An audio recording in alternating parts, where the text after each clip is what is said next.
Alright guys, we're going to be doing another mini case study here. So again, this time it's going to be on U-Trip. So we're going to be comparing, gameplay from Decroft and Kiv, and Decroft is definitely the best U-Trips player in the world. He's kind of the creator of this offense, and he's going to be going up against Kiv, and then I'm going to be comparing this gameplay to me and Strap God. And Strap God also runs the U-Trips formation, and you guys are going to see the difference in approaches between me and Kiv. Now, again, I'm going to cut Kiv a lot of slack here because, again, at this point of the year, no one was really familiar, outside of TNC at this time, was really familiar with this inside third glitch. So, basically, what Decroft did was he had, a post. He had a post from the lone side receiver, a comeback on the outside, and then a little seam streak down the middle. And what this did was this only applies to Madden 21, but this inside third gets pulled down by the post on the lone side. That opens up this seam streak down the middle of the field. So, again, I kind of want you guys to think about how you would go about defending something like this. And then we'll get back to that a bit later. But, again, I'll go fast forward later in the game as well. And, again, Kiv never really ran, hybrid during this game. He actually played, even though he didn't run hybrid, he actually played pretty good defense still. Again, kind of unfortunate that he didn't know about this inside third glitch. And again, here later in the game, similar situation. Again, Kiv mainly was blitzing and playing a lot of all-out zone in this game.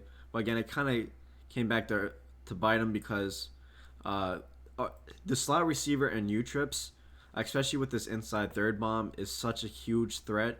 So what Kiv really needed to do was man him up and have him manned up at all times. And also, reason being, the benefits of manning up the slot and U-Trips is because, again, they got, just like in bunch and just like in trips, that slot receiver, it's going to be running a corner route that gets underneath the deep blues, and this corner route isn't as good actually as the one in bunch. So as you'll see later, like I'll hard flat the trip side here and just man up RB. Because, again, the only threat to attacking the sideline and U-Trips is this little corner route from RB. So really, if you man him up, that really kind of takes away the threat of the sidelines being attacked on the left side here. So, because, again, this tight end cannot run a corner route. There's no stock play in U-Trips with the tight end on a corner route. So, again, what Kiv really needed to do here was man this guy up. Because, again, also RB2, he gets motioned over on post a lot in U-Trips, or that's what Decroft does a lot. So, and you can also, if you man up RB from the start, he'll be cross-man too. So, as you can see, there's many benefits to manning up RB and U-Trips, especially on this man with this inside third bomb. So, Kiv really should have been manning this guy up the whole time. So, again, luckily for me, Decroft is one of my really good friends, and I was able to lab with him and prepare with him. So, I was well aware of this inside third bomb. So when I played Strap God, I was well prepared.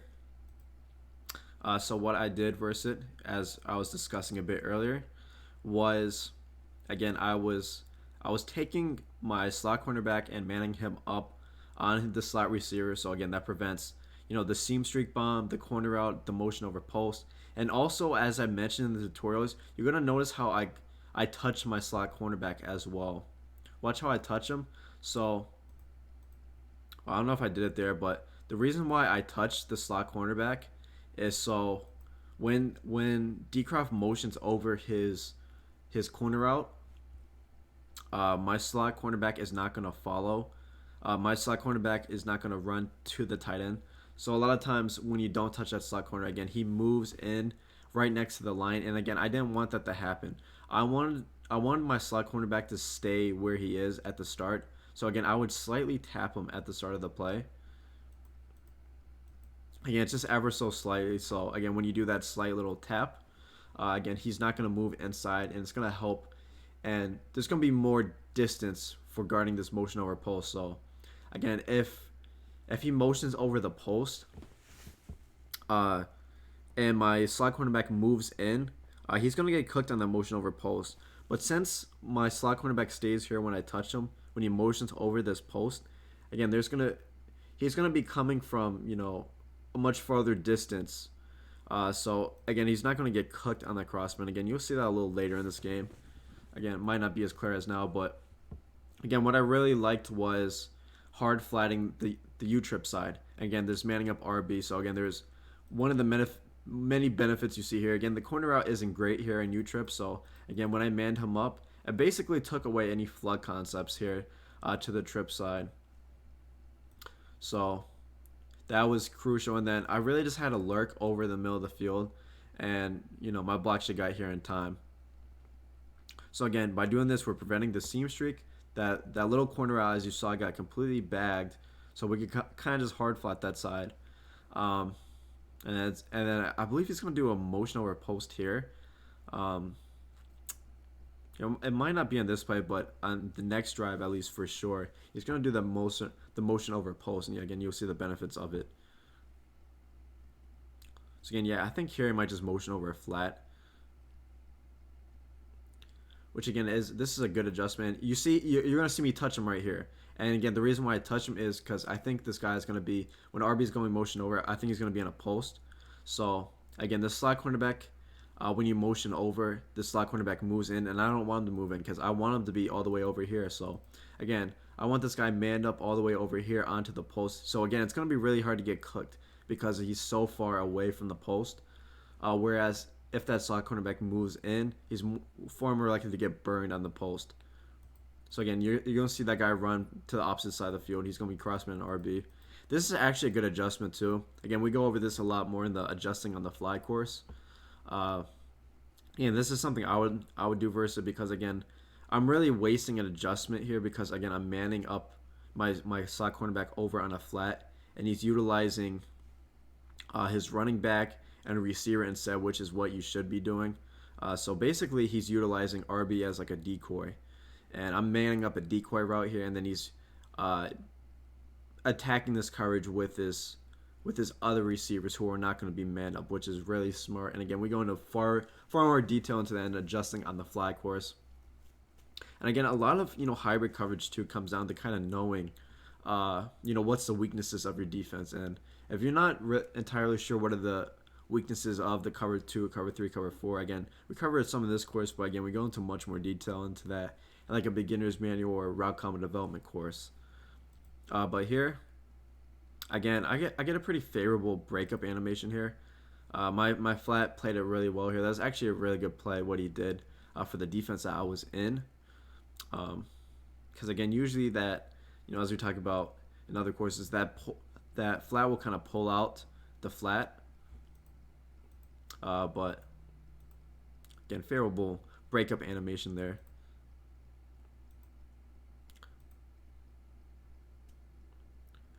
Again, on this, I'm going to do something a little different. So again, you're going to see another one of the benefits of me manning up RB. So again, this is RB on the post. So you saw him bag the corner route and U-trips. And now he's going to be man up on the post from the start. And look at how tightly contested that is. So really, I just have, there's a bad user here by me. So really, I just got to guard the slant.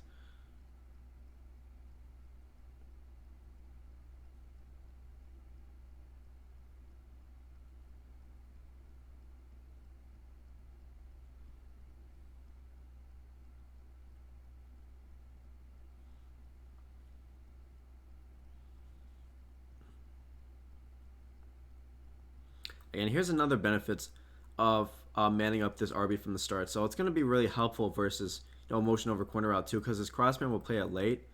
So you're going to see here the zone drop is going to guard the RB corner route, but it kind of gets, you see how when he steps outside the pocket, it gets open late because it drops down my flat zone when he stepped outside the pocket.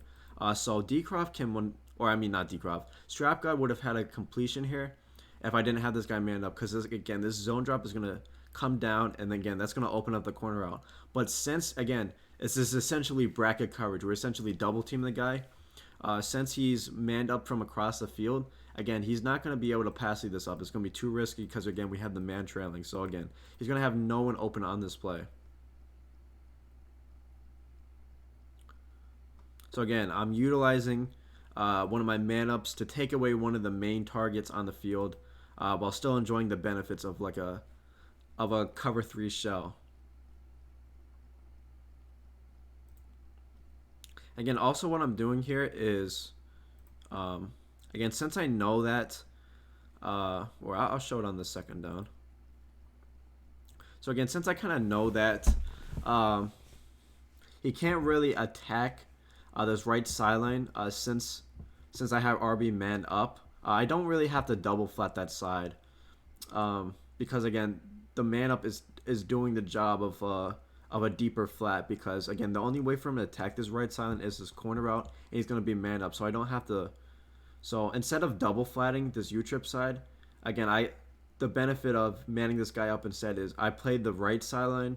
I play these motion over post. I play the normal post. I play a motion over a drag. So again, it's 10 times more beneficial to man this guy up than have this guy in a deeper flat in the sideline here.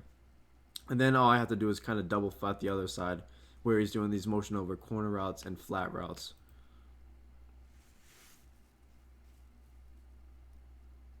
Again, it's just the one where he does. And look, there it is. There's the crossman. There it is. There it is. Then it's just complete blanket coverage out here. So, again, you're seeing me touch, again, you got to touch the slot cornerback at the start. So, again, he's going to be crossman from almost, the entire other side of the field. So, again, look at the crossman coming from the other side. Again, he's going to play this absolutely perfectly, this motion over post. So, again, then there's nothing for me to really worry about. Yeah, I didn't even have to user guard anything on that play. I took everything away with my adjustments there.